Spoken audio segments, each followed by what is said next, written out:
तो इसलिए रास्ता बदलने पर मजबूर हुआ चीन। भारत के तीरों ने लगाया सही निशाना, सही जगह पर हुआ चीन को चोट। देखिए भारत को लेकर चीन की सबसे बड़ी तड़प, इसलिए भारत से जल भुन उठता है ड्रैगन। ये है भारत पाकिस्तान पर चीन की राय।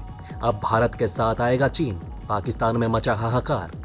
आतंक के आका के सर से उठा जिगरी चीन का हाथ। अब भारत के पीछे दौड़ेगा चालबाज ड्रैगन। एक निशाने से चीन को ढेर कर गया भारत। जाको राखे साइयां, मार सके ना चीन, इसलिए टूट गई चीन की लाठी। दोस्तों 1947 में मिली आजादी के बाद जब भारत के प्रधानमंत्री जवाहरलाल नेहरू थे और चीन की कमान माओ त्से तुंग के हाथ में थी, उस वक्त दोनों देशों के बीच संबंध काफी मजबूत माने जा रहे थे और हिंदी चीनी भाई भाई के नारे दिए गए थे। लेकिन सदी की सबसे बड़ी दगाबाजी करके चीन ने यह साबित कर दिया कि उससे खतरनाक कोई नहीं। लेकिन 1962 में भारत पर चीन का हमला हो गया और उसके बाद से दोनों देशों के बीच के संबंध कभी भी सामान्य नहीं रहे, होने भी नहीं चाहिए। जब तक चीन को उसके किए की सजा नहीं मिलती तब तक हिसाब बराबर नहीं होगा। खासकर पिछले कुछ सालों में दोनों देशों के बीच का तनाव काफी बढ़ चुका है।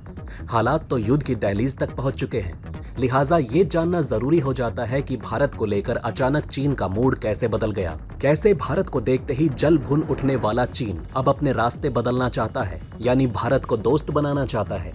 चीनी सोशल मीडिया पर कौन सा तूफान उठा है जो चीनी सरकार को भारत की तरफ झुकने के लिए मजबूर करेगा।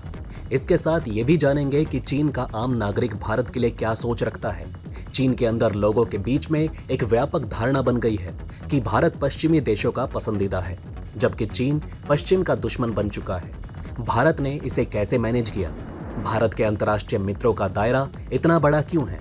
जी हाँ दोस्तों, पूरा का पूरा चीन भारत की उस नीति से जलता है जिसकी वजह से पूरी दुनिया भारत के झंडे के नीचे आ गई है और सभी देश भारत को अपना दोस्त बना रहे हैं। इस बात को लेकर भी चीन सोशल मीडिया पर अक्सर चर्चा करता रहता है। चीनी नागरिकों ने इन सवालों को लेकर तर्क दिया कि भारत की लोकप्रियता का एक कारण ये भी है कि देश इतना मजबूत नहीं कि पश्चिमी प्रभुत्व के लिए खतरा पैदा कर सके। यानी ये छोटे 3 फीट के लोग भारत को एक मजबूत देश नहीं मानते। इनका कहना है कि अगर भारत एक दिन दुनिया की दूसरी सबसे बड़ी अर्थव्यवस्था बन जाता है और उसकी सैन्य ताकत का विकास जारी रहता है तो संयुक्त राज्य अमेरिका निश्चित रूप से भारत को दबा देगा, जैसा कि वो अब चीन के साथ कर रहा है। अब ये बेवकूफ भारत को कमजोर बताते हैं, जिस देश ने इनकी रातों की नींदें हराम कर दी हैं। अपनी रणनीति के दम पर इनको हर एक वैश्विक मंच से बाहर फेंकवा दिया है। वो भारत अगर और ज्यादा ताकतवर हो जाएगा तो ये कहां रहेंगे? भारत के बारे में चीनी दृष्टिकोण का ये एक पहलू है कि चीन में भारत को अविकसित गरीब राष्ट्र के रूप में देखा जाता है और चीनियों का मानना है कि इसलिए भारत कई देशों के लिए चुनौती और खतरा नहीं है। चीनियों का मानना है कि पश्चिमी देश भारत को गंभीरता से नहीं लेते। चीनियों के मुताबिक पश्चिम के डरने के लिए चीन काफी मजबूत है, इसलिए यह स्वाभाविक है कि पश्चिमी सरकारें चीन को उनसे आगे निकलने से रोकने की कोशिश करेगी। भारत को अविकसित ठहराने के लिए चीनी सोशल मीडिया पर कई उदाहरण दिए जाते हैं। बहुत से चीनी लोग भारत में बलात्कार के आंकड़ों का जिक्र करते हैं और कई नागरिक सोशल मीडिया पर लिखते हैं कि कोविड-19 के इलाज के लिए भारतीय गौमूत्र का उपयोग करते हैं। वहीं इस तरह के लेखों ने चीनी लोगों के बीच भारत के पिछड़ेपन की छाप को गहरा किया और चीनी नागरिकों के अंदर उस विश्वास को बढ़ाया कि भारत अपनी बड़ी आबादी के अलावा सभी पहलुओं में चीन जितना अच्छा नहीं। दूसरे शब्दों में ज्यादातर चीनी लोग भारत की तुलना में श्रेष्ठता और आत्मविश्वास की भावना महसूस करते हैं। अब ये चीनी लोग भारत को पिछड़ा बताते हैं, खुद की तरफ नहीं देखते, भारत की गरीबी की बात करते हैं, लेकिन इनके यहाँ सरकार ने लोगों को जान के गरीब बनाया हुआ है, उसकी बात नहीं करेंगे। वो देश जहां जैक मा जैसे एशिया के सबसे बड़े आदमी को नहीं बोलने दिया जाता, वो देश आज भारत को बोल रहा है।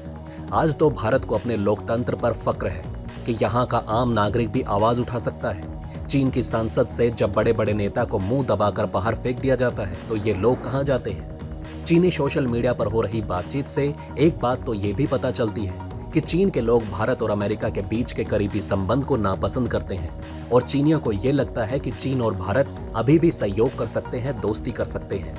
लेकिन चीनियों का ये भी मानना है कि भारत चीन को पार नहीं कर सकता, इसलिए चीन के लिए चुनौती नियंत्रण में है। जिस तरह कई चीनी लोग तर्क देते हैं कि भारत संयुक्त राज्य अमेरिका के साथ मैत्रीपूर्ण हो सकता है क्योंकि भारत खतरा बनने के लिए पर्याप्त मजबूत नहीं। उनका मानना है कि चीन और भारत समान तर्क का उपयोग करके आपसी सहयोग कर सकते हैं। अब जिस देश ने दुनिया को कोरोना की आग में झोंका, वो देश भला दुनिया में फ्री वैक्सीन बांटने वाले देशों की महानता को कहां तक छू पाएगा। इस तरह से देखें तो ड्रैगन भारत के पैरों की धूल भी नहीं। लंका, बांग्लादेश और नेपाल में भारत ने चीन के कर्ज वाली साजिश का खुलासा करके चीन को नंगा कर दिया और उसके बाद चीन कहीं मुंह दिखाने लायक भी नहीं रहा। पत्रकार मू चुनसान ने लिखा कि उन्होंने पिछले हफ्ते चीन में G20 देशों के मंत्री स्तरीय बातचीत को लेकर वीवो पर एक लेख लिखा, जिसमें उन्होंने रूसी विदेश मंत्री सर्गेई लावरोव के उस बयान का हवाला दिया जिसमें उन्होंने चीन, भारत और रूस संबंधों की प्रशंसा की।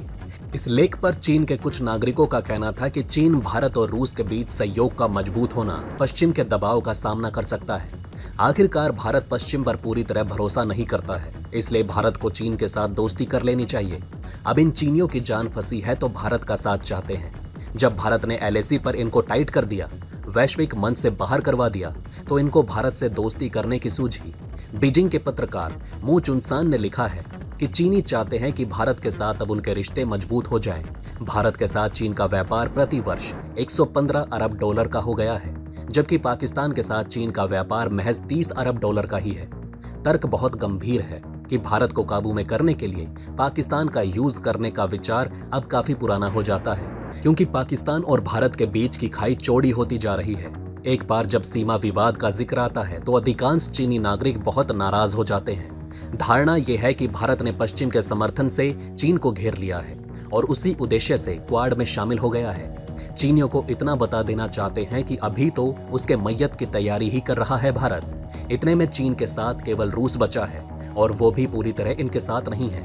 जल्दी से इकोनॉमिक पावर बनता भारत चीन को उसके आने वाले काले दिन दिखा रहा है। चीन को भी पता चल गया है कि उसके आने वाले दिन कितने बुरे गुजरेंगे। ऐसे में इसलिए उसने उपाय ढूंढना शुरू कर दिया है। अब दोस्तों, आप बताइएगा कि चीन की इस तरह की भ्रष्ट सोच उसे किस तरह विनाश की तरफ लेकर जा रही है। तो दोस्तों, अगर आपको हमारी ये वीडियो अच्छी लगी हो तो प्लीज़ लाइक करें इस वीडियो को और इसी तरह की और जानकारी पाने के लिए सब्सक्राइब करें हमारे चैनल को। जितना हो सके इस वीडियो को शेयर करना ना भूलें। धन्यवाद।